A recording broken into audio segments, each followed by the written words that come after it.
Hi friends, welcome. Thanks for joining me. This is Elizabeth with Wandering Soul Enterprises, here to do another reading from Mother, Home, and Heaven.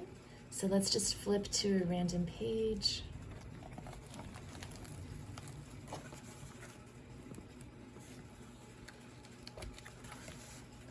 The Starless Crown, JLH. Wearied and worn with earthly care, I yielded to repose, and soon before my raptured sight a glorious vision rose. I thought while slumbering on my couch in midnight's solemn gloom, I heard an angel's silvery voice, and radiance filled my room. A gentle touch awakened me, a gentle whisper said, "Arise, O sleeper, follow me," and through the air we fled. We left the earth so far away that like a speck it seemed, and heavenly glory, calm and pure, across our pathways streamed. Still on he went, my soul was wrapped in silent ecstasy. I wondered what the end would be, what next would meet my eye. I knew not how we journeyed through the pathless fields of light, when suddenly a change was wrought, and I was clothed in white. We stood before a city's walls most glorious to behold. We passed through streets of glittering pearl, or streets of purest gold. It needed not the sun by day, nor silver moon by night. The glory of the Lord was there, the Lamb himself its light. Bright angels posed the shining streets, sweet music filled the air, and white-robed saints with glittering crowns from every clime were there. And some that I had loved on earth stood with them round the throne. All worthy is the Lamb, they sang, the glory his alone. But fairer far than all beside, I saw my Savior's face, and as I gazed, he smiled on me with wondrous love and grace.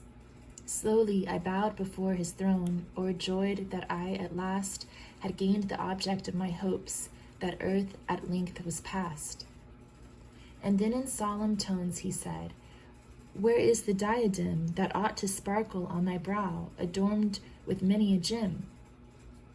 I knew thou hast believed on me, my life through me is thine.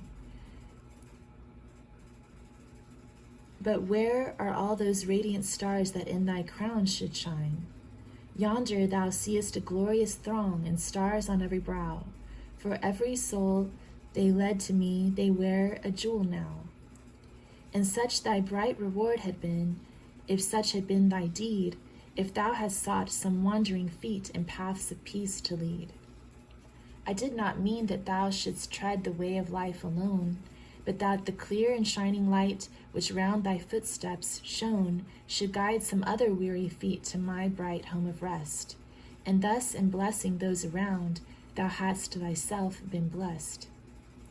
The vision faded from my sight, the voice no longer spake. A spell seemed brooding o'er my soul, which long I feared to break. And when at last I gazed around in morning's glimmering light, my spirit fell, o'erwhelmed amid that vision's awful night. I rose and wept with chastened joy that yet I dwelt below, that yet another hour was mine, my faith by works to show. And yet some sinner I might tell of Jesus' dying love, and help to lead some weary soul to seek a home above. And now while on the earth I stay, my motto this shall be, to live no longer to myself, but him who died for me.